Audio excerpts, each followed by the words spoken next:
Hello, everyone. Welcome back to our virtual Mishnah Berurah here. So we're holding on the bottom of Nun Hey Amud Aleph. We're in Hilchos Pesach, and we are beginning Siman Tov Nun Ches on Nun Hey Amud Aleph. So to Siman Tov Nun Ches, mitzvah lolo shamatzah be'erev Pesach, the mitzvah of kneading the matzah on erev Pesach u'boi sif echad. We've all heard about matzah's mitzvah. The matzahs that people are noig to bake on erev Pesach, those are the matzahs that they want to use by the Seder to be to the mitzvah of achilas matzah. They want to make those on erev Pesach, and that's what we're going to be discussing right now. Says the Mechaber, Nay Hagim, there is a minig, Shaloi lalosh matzahs mitzvah of erev Pesach ad achar sheish shois, not to knead the dough for the matzah shel mitzvah that you're going to prepare on erev Pesach until after the 6th hour of the day, Shehuz mana kravas karban Pesach, which is the time when you would normally bring the karban Pesach. Mitzvah Hashem, the Rebbe Hashem should shik Yeshuas and Refuas. He should bring Mashiach. We should be Zaycha this year still to have Pesach with a karban Pesach. So the proper time for bringing the karban Pesach is after Chatzos on what we call erev Pesach, on Yud Daled Nisan, after Chatzos. That's when you bring the karban Pesach. So the minig is, if you're preparing your matzah shel mitzvah on erev Pesach, you don't start that preparation, you don't knead that dough until after Chatzos, when the time for bringing the karban Pesach begins. Let's take a look at the Mishnah Berurah back on Nun Hey Amud Aleph. It says the Mishnah Berurah, nice cut in Aleph. What's behind this? It says the Mishnah Berurah, Nay Hagim. Mashma, the implication of the Mechaber's words are de'enay ala minig, that this is only a minig not to knead that dough until after Chatzos. V'haminig nismach, and this minig is based on mishum de iskish achilas matzah lekarban Pesach, because the pasuk compares the mitzvah of achilas matzah, the mitzvah to eat matzah, to karban Pesach, to the bringing of the karban Pesach. Diksiv, because the pasuk says, V'zavachta Pesach LaHashem Elokecha, you should bring the karban Pesach to Hashem. And then it says, Shivas Yamim Teichal Olav Matzos, that for 7 days you should eat matzahs. So you see how the pasuk juxtaposes the mitzvah of Achilas matzah with the mitzvah of Hakravas karban Pesach. Varminan, and we say, we learn out from this juxtaposition that just like the mitzvah of bringing the karban Pesach, the proper time is after Chatzos, so too the preparation of the matzah shel mitzvah that you're going to use to be becoming the mitzvah of achilas matzah should be after Chatzos on erev Pesach. So that's the source of this minig. However, says the Chavetz Chaim, Aval me'etzem hadin, says the Chavetz Chaim, me'ikar hadin ha'chichu ha'paiskim, the paiskim proved ain't lachush lazeh. We really don't have to be worried about this me'ikar hadin. The ikar hekish namar le'inyan achilas matzah b'layla harishayna. What do we really learn out from this juxtaposition? We learn out a detail in the mitzvah of achilas matzah on the first night of Pesach. And that is that you have to eat the matzah shel mitzvah before Chatzos halayla, before halachic midnight, kemaya Pesach shehu nechal ad Chatzos, just like the karban Pesach, which even though you shechted it on Yud Daled on erev Pesach after Chatzos, but you ate it by Pesach night, and you had to finish the achila before Chatzos. So we learn out from this juxtaposition in the pasuk of the mitzvah of Akravas karban Pesach and the mitzvah of Achilas Matzah, that just like you have to eat the karban Pesach by Chatzos halayla, so too you have to eat the matzah shel mitzvah by Chatzos halayla. The Chamavur lekaban b'simin taf ayin zayin, like we're going to see later on, which Mir Hashem we should all get there in good health in simin taf ayin zayin sif aleph. But we really don't use this hekesh to learn out the din of preparing the matzah shel mitzvah to say that it has to be done after Chatzos on Yud Daled. Valkein, and therefore, b'diavad im afa matzah kodim sheish. B'diavad, certainly, if you baked your matzah before Chatzos on erev Pesach, va'afilu chodesh shnei chadashim kodim Pesach, or even if you baked your matzah a month or two before Pesach, va'asan l'shem matzah, as long as you prepared that matzah lishma, you made it l'shem matzah's mitzvah, kosher, it is kosher to use. So here we have the source for this matzah mitzvah that is baked on Erev Pesach. It comes from this hekesh. Ice cotton base, says the Mishnah Berurah, matzah's mitzvah. This custom only applies to the matzah that you need, that you're going to eat on the first 2 nights of Yom Tov, to be yotze your mitzvah of achilas matzah. That's when you could have this custom to prepare it on Erev Pesach after Chatzos. Aval shara matzahs, but as far as the rest of the matzahs that you eat on Pesach, not the matzahs shel mitzvah, einay hagid lizar bazeh. Then there is no minig given to be nizar in this custom to prepare it on Erev Pesach, because the hekesh doesn't apply to those matzahs. The hekesh is only comparing the matzahs shel mitzvah to the akravas carbon Pesach, not the rest of the matzah that you're going to eat the rest of Yom Tov. And we said that you should eat it ad achar sheish shois. You shouldn't need that matzah. You shouldn't prepare the matzah shel mitzvah until after the 6th hour, until after Chatzos. Says the Mishnah Berurah cotton gimel ad achar. Excuse me. Vayla kaman b'simen taf samach siv gimel. The Chavetz Chaim says, look further on in simen taf samach and siv gimel. You realize that if you're making your matzah after the 6th hour on Erev Pesach, now you're already in the time when chametz is aser.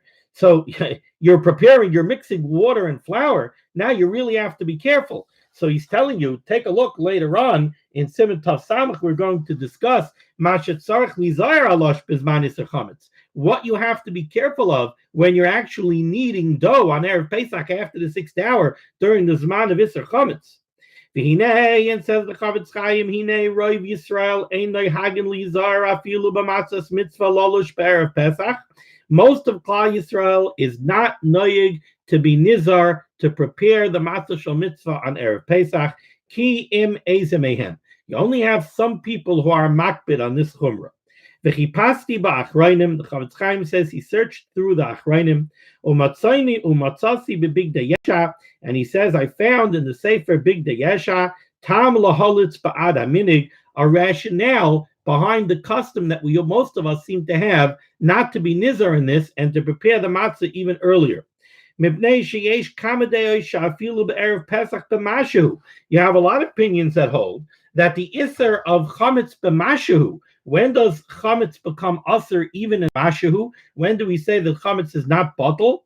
That's even on Erev Pesach. We discussed earlier that we generally say chametz becomes usher b'mashu by nightfall, when Yom Tov begins. But there are many shittas who hold that chametz is asur b'mashu even during the day, even on Erev Pesach after the Zman Isser. Kasher mavor le'el b'simen taf nun beis, like we discussed earlier in simen taf nun beis of cotton yud gimel. V'zeh kasher li zaher. And if you're going to prepare matzah on Erev Pesach, very, very difficult to make sure that there isn't even a mashu of chametz. V'zeh kasher li zaher shelo yumatzu af mashu chametz ba'achitim shelo yu mitzumachim. That when you go through the wheat to prepare the flour, you're not going to find any grains that have sprouted a tiny bit. And that would be a siman of chametz. And that's why we bake our matzahs earlier, so that even if there would be a mashu of chametz in the chitim, in the wheat, or in the kemach, or in the flour, when we go into the baking process, if we're doing the baking before the Zman Isser, so if there's a mashu of a mashu, it's going to be bottle. And once it's bottle, it's not going to be chayzer v'neir. It's not going to reawaken after the Zman Isser, because either we're going to look at it as a taruvas of lach balach, in the case of flour, or if it's already baked matzah, we said earlier, once you knead the matzah and bake the matzah, we say it's nasa kigush echad, it's already one item, and we don't look at it as a taruvas anymore. So we're not even going to say that there's anything in there mixed in that should be chayzer v'neir. So we bake our matzah before Pesach, so that if chas v'chalila, if there was any mashu of chametz, it was already bottled beforehand. Over Maimar Mordechai Matzasi Shakasa Vezel Shainai. He brings down from the Maimar Mordechai. He says the Maimar Mordechai writes, Ha'idna nowadays Mekilin Harbe Badavar Na'adoichik. We're very makel in this Inyan. We're very makel in this concept of making the Matzah Shel Mitzvah on Erev Pesach, because we have no choice. Zulas ktsas shenizarin bazel lolosh v'la'afais achar sheish, except for a minority of people that are nizar to knead and bake the matzah on Erev Pesach after the 6th hour. As far that only applies to the matzah that you're going to eat to be yaitza the mitzvah of achilas matzah on the 2 nights. And the Mordechai says it's a good thing to do. Now the truth is, imagine if everybody would try to be nizar in this. I don't know what you would do. Certainly we wouldn't be able to do it commercially. I guess everybody could make themselves a small little matzah oven of some kind in their backyard, and they could go ahead and bake a few matzahs for the matzah shel mitzvah, but definitely commercially this would be an impossibility. Okay, Ois Cotton Dalad. The Mishnah Berurah, the Mechaber said on the top of Nun Hey Amid Beis that those that are nizar in this chumrah, when do they need the matzah and prepare the matzah? On Erev Pesach after the 6th hour, which is Chatzos. Says the Mishnah Berurah Cotton Dalad, Sheish Shois. Hina Chayk Yaakov, if you look in the Chayk Yaakov, Mitzadei Kabach, he sides with the Bach, the Achar Sheishu Mechza Dafka, that really this shouldn't be after the 6th hour, it should be after 6.5 hours. It should be another half an hour after Chatzos. And the reason for that is because if you look in the Gemara, the proper time, really the ideal time for the bringing of the Karban Pesach was after 6.5 hours, not after 6 hours. Amnam b'Magen Avram. However, if you look at the Magen Avram, ube'eli Rabbah, mitzadei kashul chanarach ta'achar sheish, they say like the Mechaber over here, who says right after Chatzos. V'chein pasak b'beis meir v'chein mashma b'bir agra. And the rationale for that would be that while it's true that the ideal time is after 6.5 hours, it does come out from the Gemara that you are Yotzeh if you bring the Karban Pesach after 6 hours. So once it's after Chatzos, you could already call it the Zman Akrav as Karban Pesach, and therefore that's already a time that you could use for the preparation of the matzah to fulfill the requirements of the Hekesh that we saw earlier. Veda, and the Chavetz Chaim says you should know. The mitzad adin, as far as the halacha goes, mutar lefais matzah bepesach. Technically speaking, you're allowed to bake matzah on Pesach itself. You don't have to bake your matzah 2 months before Pesach. You don't have to bake your matzah on Erev Pesach. Really, you could bake your matzah on Pesach itself. However, hamedaktikim, those who are careful, naihagim lefais hakol kaidim Pesach. They take great care to bake their matzahs before Pesach. Why? Shem Yisariv Mashu Chametz Pesachim Yizbatel. Like we said earlier, we want to bake before Pesach because we want the ability of bittul, the availability of bittul. We want to know that just in case there was a Mashu of Chametz in our preparation, we want to know that it should be bottled. Masha ain't came Pesach Yisurim Mashu. If you're baking on Pesach, if you have a Mashu of Chametz somehow, it's not bottled. It's not even bottled be'elef in 1,000. So we don't want to bake matzah on Pesach because that's a recipe for disaster. Upashut, and it is obvious, says the Chavetz Chaim, that when you bake matzah before Pesach, even if somehow there was a mashu, there was a tiny, minute amount of chametz mixed in the flour. Let's say there was a kernel of grain that sprouted, and now you ground up the flour, and somewhere mixed into that flour there's a mashu of chametz. Kvar nis arev v'nis batel. That mashahu was already mixed in, and it's bottled. If it's flour, we look at it as lach belach, so it's already bottled. Certainly after you bake it, like we said earlier, it's a gush echad. It's nasek a gush echad. It's one product. It's one baked piece of matzah. Certainly, whatever mashu of chametz there might have been in there is bottled. Umuter achar kach lavashal hamatzah is bepesach. And based on that, the Chavetz Chaim says it's definitely permissible to now cook this matzah on Pesach. De'ein chimutz achar afiyah. Because once we baked the matzah, we're not worried about that mashu. If there was a mashu of some kind mixed into the flour, if somehow when you made this dough and you prepared this matzah, there was somehow in there a tiny, minute trace amount of chametz, so now it's already bottled, it's already gone, it's already a baked item, it's already gone. So ein chimutz achar afiyah. There is no possibility of chimutz anymore now that the matzah is baked. So now what are you worried about? Now you're worried that you're going to take this piece of matzah and you're going to cook it? What's the problem? Whatever mashu of chametz there was in there is already gone. It's already bottled. It's already gone. So you're not going to do anything worse. You're not creating a larger problem by going ahead now and cooking the matzah. However, and this is the here we have the hakpada that many people have, which is a minig in Klal Yisrael that many people have, the minig of not eating gebrachts. V'yesh anshe maisa. However, there are those people who are very careful with their maisim. They're very careful about what they do. Shemachmirin al atzman, that they rule very stringently for themselves. Ve'ein shoyrin, and they do not soak. Ve'ein mavashlan, and they do not cook. Matzahs bepesach, any matzahs that have already been baked, they don't soak them or cook them, expose them to water on Pesach. Mechashash, out of a fear, shemen nishar ma'at kemach b'seich hamatzos mi bifnim, that perhaps there might be some flour still inside the matzah. Now, just I want to be clear, at least the way I'm reading the Mishnah Berurah here, this is not the same as what the Mishnah Berurah was talking about several lines ago. Excuse me.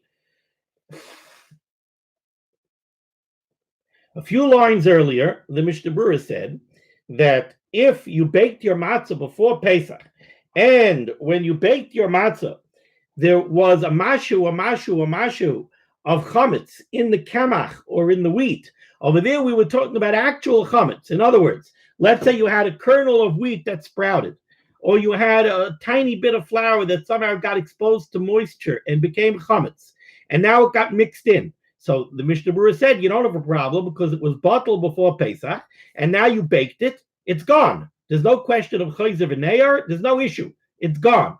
Now he's talking about a different chashash. Now he's saying that the chashash of gebrachts is maybe when you kneaded the dough for your matzah. So you've got your kneading bowl, and the flour man, he pours in the kamach, he pours in the flour, and then the mayim fellow, the water fellow, pours in the water, and now the kneader, the kneader, he goes ahead and with his hands and with his fingers, and he kneads that dough. And he's got to mix the dough well so that all of the flour mixes with the water and becomes dough. But what if there's a spot somewhere in that mixture where there's a little clump of flour, and that flour never got properly mixed with water? So there's an actual clump of flour inside the matzah.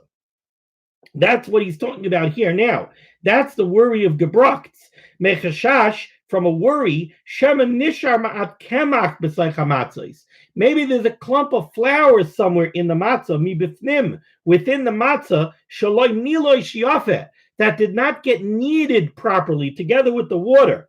Val yidei ashriya, and now when you soak the matzah in water, that clump of unmixed flour is going to get mixed with the water and yischametz.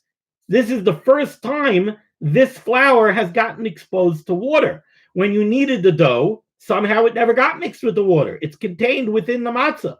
And now when you break up your matzah and throw it in the soup, or you cook it, now it's going to get exposed to water, and now it will become a chametz. That's the fear of those that are noyig not to eat gebrachts, not to expose matzah to water, baked matzah to water.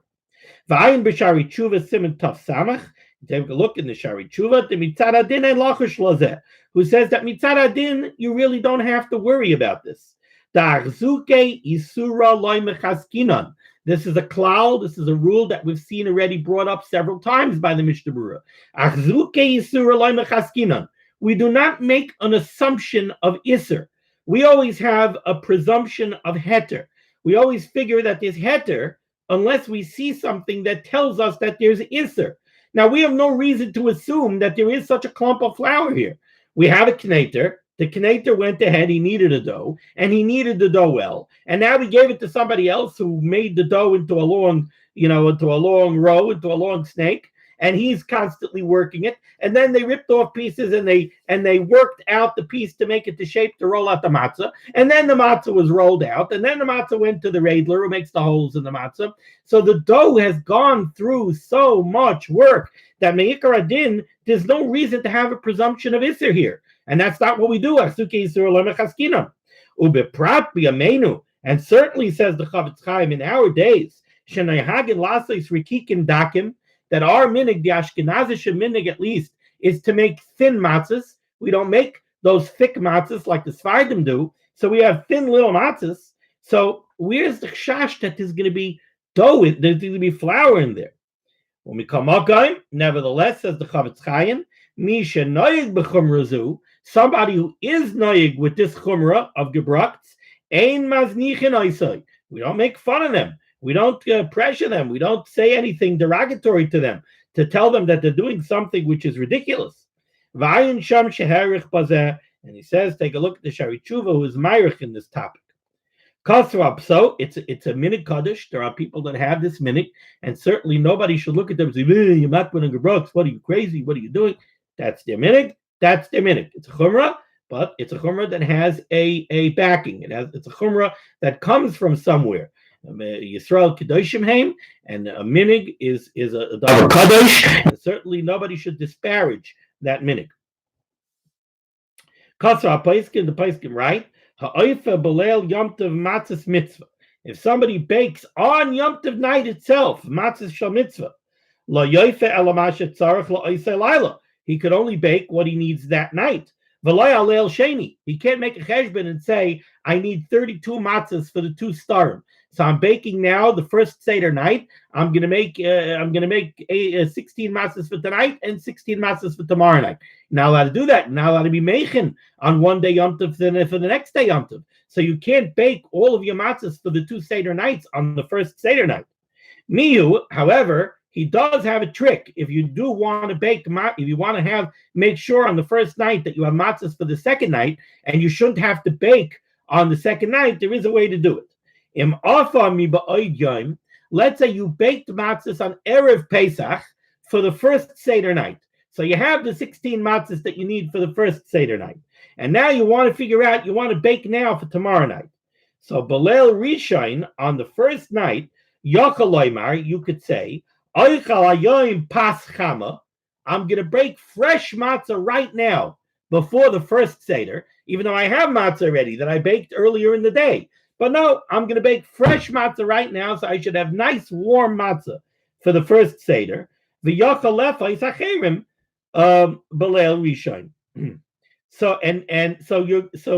matzahs that you baked on Erev Pesach, you'll actually use for the second night. And you'll bake matzahs now on the first night for the first night. The matzahs that you baked on Erev Pesach, those you'll put away for the second Seder. And you'll bake now on the first Seder night for the Seder. Can you imagine this, coming home from shul before the Seder and sitting down to bake matzahs for the first Seder? The Kaswa Achronim, right? The Lachatchila ain't kedai le'afais b'yom tov. That for several reasons, Yachronim right, it's not kedai to bake matzahs on Yom Tov. First of all, like we said in the previous Siman, you could run into problems with the halachas of Hafrashas Challah. If you're going to bake matzah the Seder night, now it's Yom Tov, you're baking challah, now you make your dough, now you have to be mafresh challah. And we said if you bake on Yom Tov and you generated the chiyuv of Hafrashas Challah on Yom Tov, you're allowed to be mafresh on Yom Tov. But now you're going to take a piece of dough, and remember what we said in the previous siman. You can't be kairashem on that piece of dough. So you're going to be used to, your wife is going to be used to what she does all year round. She's going to prepare the dough. Then she's going to break off a piece of dough, and she's going to say, I raise challah. What do you do now? Now the clock is ticking. It's dough. You have 18 minutes. It's going to become chametz. But you're not allowed to bake it, because to bake it is not tzarich yom tov, because there's nobody who's allowed to eat it. It's challah. Who's going to eat it? No one's allowed to eat it. So you can't bake it. Oh, you're going to burn it? Not allowed to burn it. Ain't sarfin kachim yom tov. You're not allowed to burn kachim on yom tov. So you can't burn it. You can't bake it. What are you going to do with it? So in the previous siman, we said the only eighth is to throw it into cold water and to make sure that that water continually stays cold, so it shouldn't become chametz. But we don't want to get you into this mess. So that's one reason not to bake matzah on Yom Tov. You also have another potential problem, and that is, we said you have to be very careful with the shear. How much are you baking? We don't want you to bake larger than a shear chiyuv challah. So now you're going to measure, and now you're going to get into shalos of measuring on Yom Tov. Uber rechitzas kelim. Also, after you bake, any kalim that you use, you're going to have to make sure to wash them with alacrity, because you might have dough stuck on them, and that dough is going to become chametz. So now you got to run very, very quickly and very carefully to wash all of these kalim. Are you allowed to wash these kalim?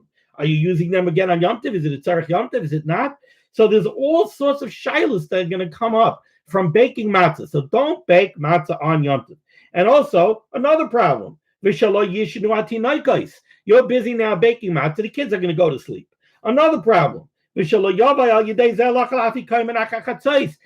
it is, we have to rush. We're rushing, and we're telling the kids, no, not another Dvar Torah right now. And I know, at least by me, I get up to Shulchan Aruch, and very quickly I wash and I eat a piece of fish, and maybe I have a little soup, a bite of something, and then I'm rushing to go eat the Afikomen before Pesach, before Chatzos. Otherwise, I'm watching the clock and I'm watching Chatzos. You're going to bake matzahs on Erev Pesach? I don't think so.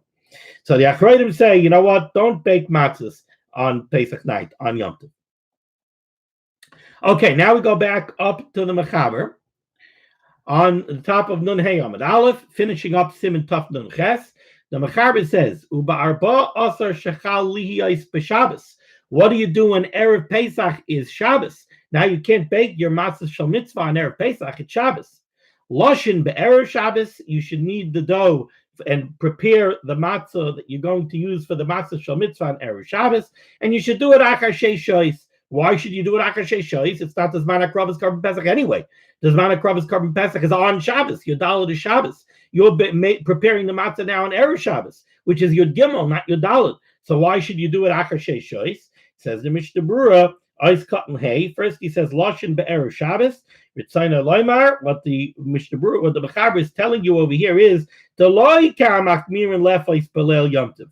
He's saying, don't be machmir. Your first seder is going to be Matzah Shabbos. Don't be machmir to bake the matzahs on Matzah Shabbos. Bake them on Erev Shabbos. The Chanal b'Seif Seif Katan Dal, like we just discussed, if Ois Katan Dal. Now, if you're going to prepare the matzahs on Erev Shabbos on your Gimel, why should you be makbid to do it achar shei shois after Chatzos? Says the Mishnah Berurah is cutting vav achar shei shois zeicher l'sha'ar shanim, as a zeicher, as a reminder of what the proper thing to do on normal years is when Erev Pesach is not Shabbos. So the same way on most years, if you're baking the matzah shel mitzvah on Erev Pesach, you're going to do it after Chatzos. So too, if it falls out on if Erev Pesach is Shabbos and you're preparing the matzah on Erev Shabbos, you should do it achar shei shois as a zeicher. Okay, let's go weiter. Siman Tes Mekayim v'Seder Lishas Hamatzos. The proper place and the Seder, the way you should do the kneading of the matzah. Ubay vav seifim, and in this siman we have 6 seifim. Says the Mechaber Tzif Aleph. Ein loshin b'mekayim hashemesh. You should not knead the dough for the matzah in a sunny place. Says the Mishnah Berurah is Katan Aleph. B'mekayim, in the place of sun. Sha'ashemesh b'chameim ha'isa, because the sun will warm up the dough. V'karayv lahachmitz, and the dough could become close to becoming chametz from the heat of the sun. V'das Chayk Yaakov, and it's the opinion of the Chayk Yaakov. Shakol she'enoi miskarev lolish b'makam hashemesh mamish.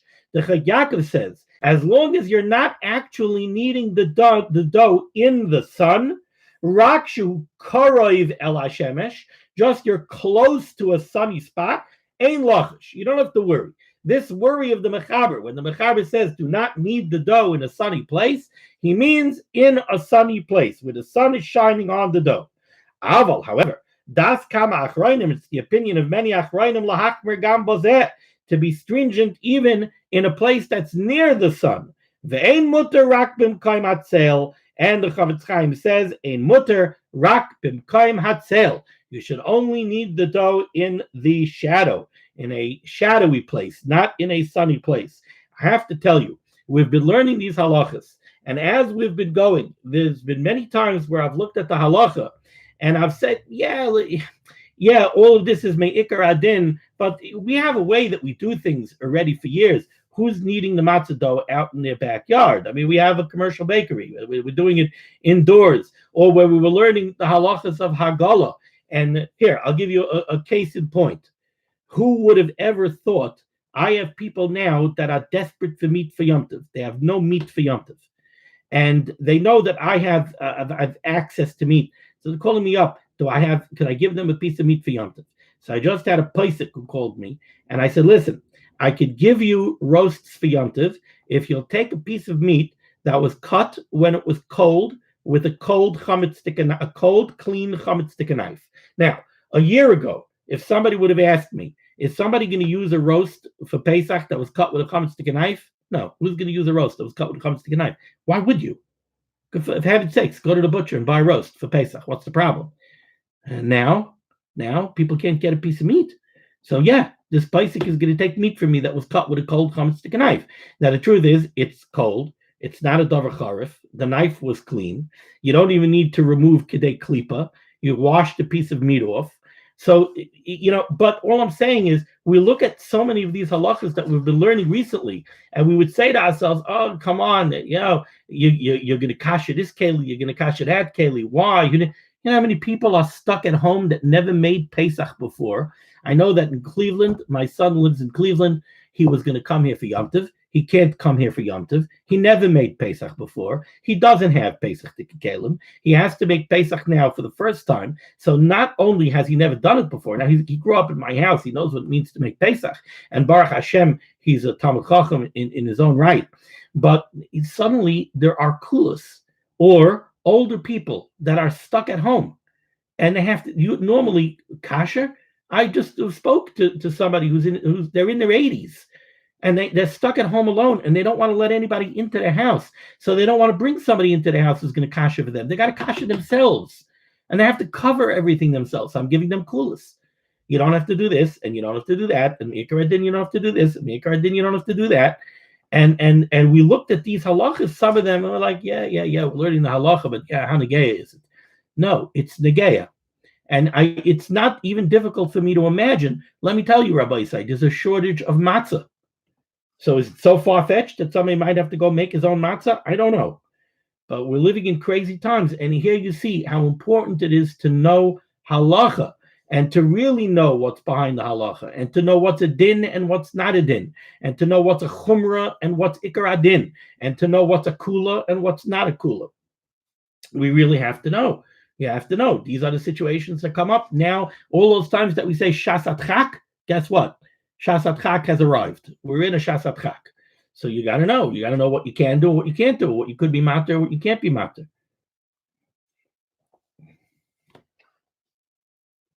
Says the Mishnah Berurah, a nice cotton base, Hashemesh. You can't knead the dough in a sunlit place. Va'afilu b'sayich habayis. Even if you're in the house.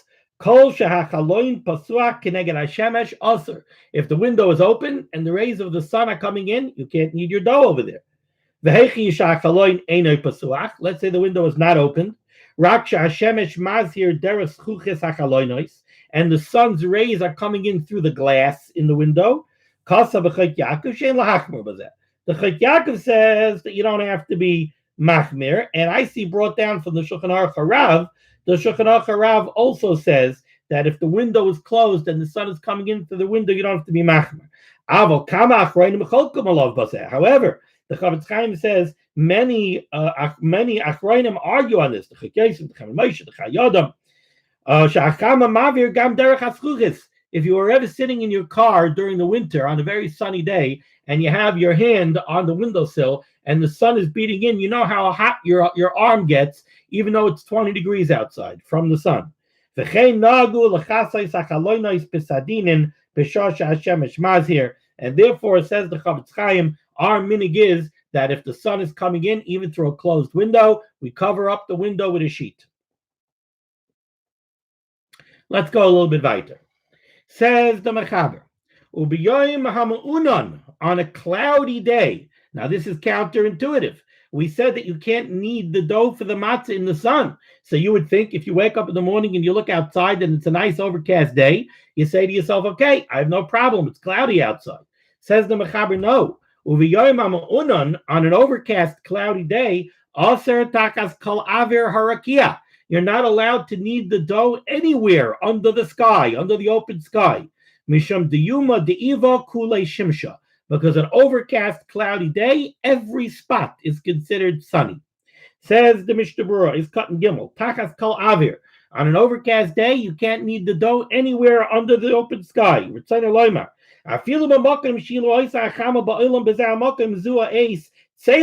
Even if you know that the spot in the backyard that I'm standing right now and kneading the dough, at 6:15 in the afternoon, the sun would not be here. I am on the east, and the sun, or I'm in the west. The sun now would be coming from the west, and it would be shining over there.